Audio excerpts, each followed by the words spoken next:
talked in a previous video about vegans being in an echo chamber. I just wanted to talk about that a little bit because, you know, I've been vegan now for 10 years or so.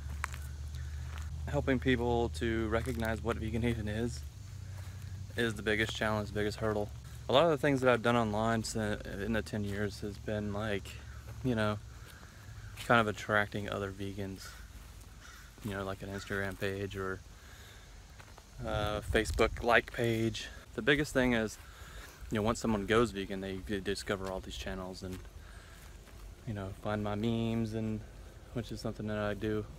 But I was in debate groups for about 1.5 years or 2 years total, and I'm not sure that those debate groups did anything for anyone. It's almost like you have to come to veganism on your own. And I feel like all the stuff that we put out, not all of it, some of the things that I do anyway, just doesn't seem, I don't know if it's effective or not. I mean, what do you think? You know, send me a message or post some comments below about what you think. I mean, do you think that we should go out, you know, out there saying, you know, hey, we're vegans, this is what we need to do, this is why you need to be a vegan? Or like recently a movie came out on Netflix called Okja, and it's about a, you know, GM pig that is extremely intelligent, and people decide that they don't want it. You know, those kind of things are the best way to go. That type of activism, you know, just the passive kind of, this is what we really should be doing kind of activism.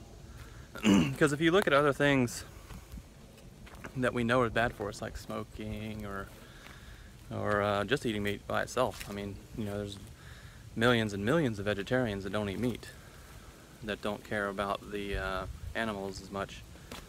I say that, but you know, they probably could care just as much as we do, but are passive about the milk and the eggs. Those industries,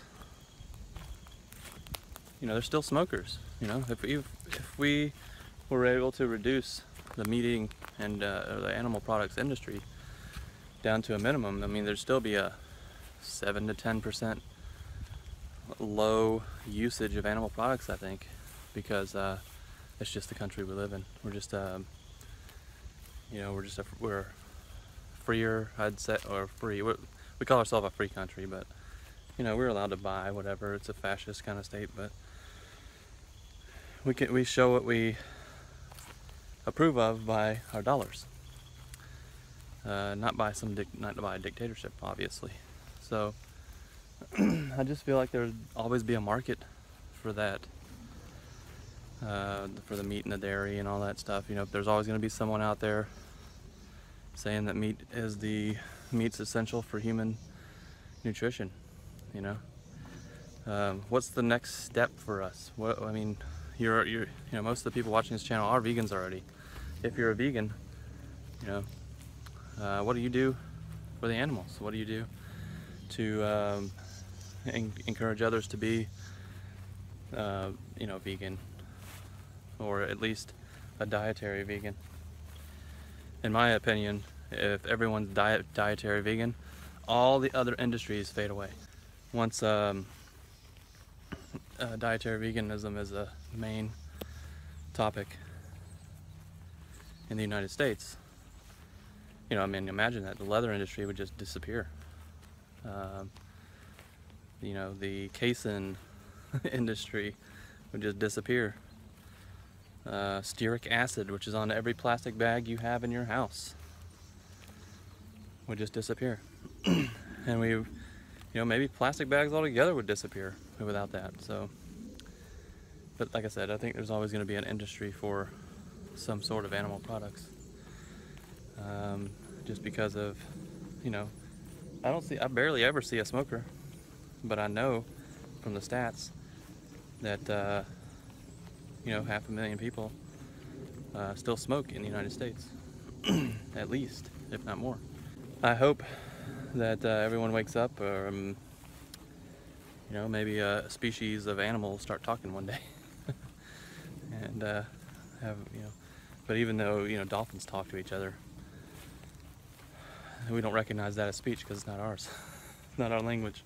I'd love to be a whale advocate out on the seas with Sea Shepherd advocacy group, but so I mean, are we just talking to ourselves? Are we in an echo chamber?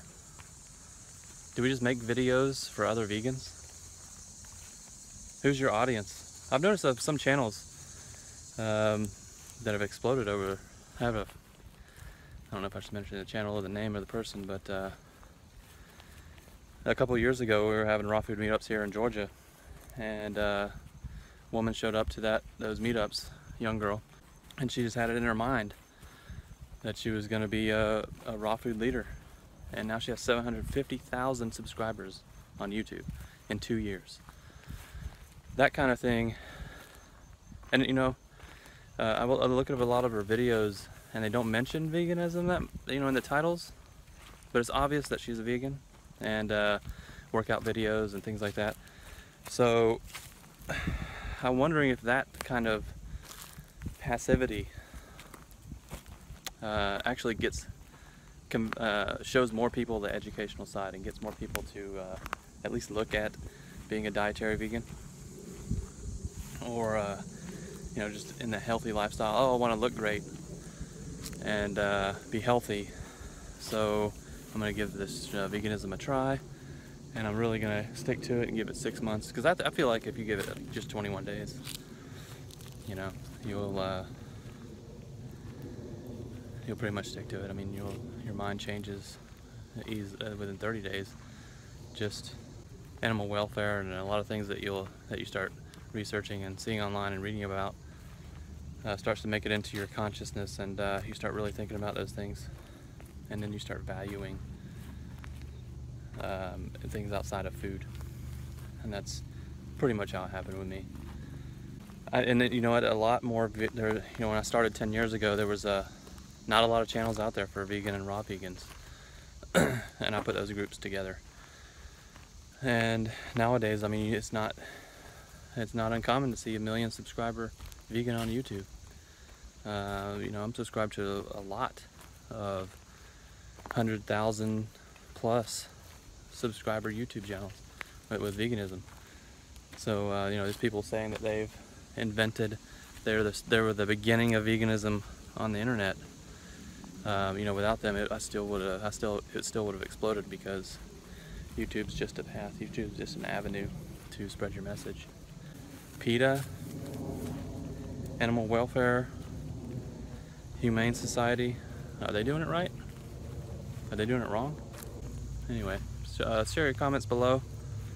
Let me know what you think about what's the best way to spread animal rights and get people thinking about not putting them on their plate, eating them as a meal 3 times a day. Alright, so this is what we're eating today. I've got ramen noodles that I made yesterday, so a little bit of leftovers. We got some hummus, we got some raw vegetables, we got collard greens. I'm into collard greens. A little bit of pecans. In the box we still have an apple and a banana for snack later on. Of course, we got water. Check out this spot for lunch today.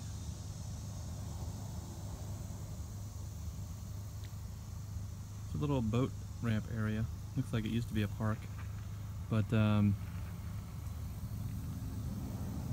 it's been converted. I think they just let the park go, and now it's just a boat access area.